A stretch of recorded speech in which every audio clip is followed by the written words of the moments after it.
President Trump issuing a stern warning to Iran if they continue to retaliate, as Trump says heavy and pinpoint bombing would continue through the week. NewsNation's Libbey Dean is at the White House. Libbey, good morning. You and I were talking 24 hours ago as the world was waking up to this news. What's the latest? Good morning, Hena. I mean, the United States, Israel, they haven't given this timeline as to when these strikes will end. And what we're hearing from the president essentially is that this will take as long as necessary. You just mentioned this could lead into the week as well. Now, overnight, what President Trump was doing, he was posting on Truth Social. Actually, around 12:30 this morning, he posted this about Iran, these threats that we had heard to hit back hard from Iran following the death of the supreme leader. But this is what Trump posted, this warning that if they do that, if Iran retaliates with those hits, he would, quote, hit them with a force that has never been seen before. So that was what the president was saying overnight. But when I was speaking with administration officials here yesterday in the hours since this attack, they say that diplomacy with Iran, that was completely exhausted following that third round of negotiations. U.S. officials even went on to say that Iran was employing tricks and playing games. And that was actually something I was hearing during these last round, the third round of negotiations that took place in Geneva. These U.S. officials were disappointed with how things were going. And here at the White House, I continued to ask officials if they would confirm that the next round was going to be in Vienna. That was not something they were confirming, despite the Iranians saying there was going to be a fourth round of negotiations.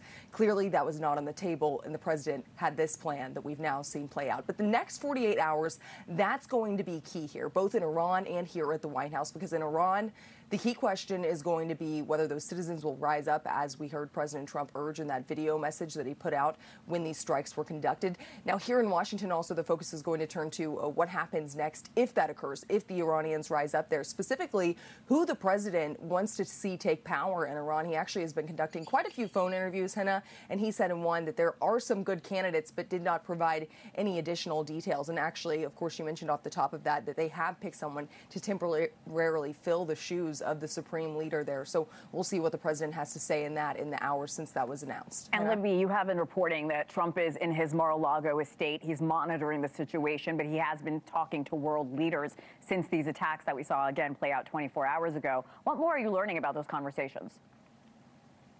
Yeah, Hannah, the president is in Florida right now. He has been working the phones. He hasn't really spoken to the media, and he's been there since on Friday evening when he left the White House in the early afternoon, then went to Texas, then went to Mar-a-Lago and launched these attacks, posted that video in the early hours of Saturday morning. And the last time we saw actually photos of him was what you're looking at on your screen, this makeshift war room set up at Mar-a-Lago. Not the first time we've seen that. We saw that during the operation in Venezuela as well. But what you can see in these photos is those key people. That's the Secretary of State, Marco Rubio, also the president's national security advisor, Marco Rubio, and then the CIA Director, John Ratcliffe, also in the room, and then the Chief of Staff, Susie Wiles, in there. Secretary Hegseth also seen in those photos as well. The Vice President was also monitoring all of this from a separate location. But that was who was in the room as the United States was launching this attack that now we've learned has led to the death of the supreme leader in Iran. And that's something President Trump had signaled he had wanted, and now he has it. But President Trump, as you mentioned, Hena,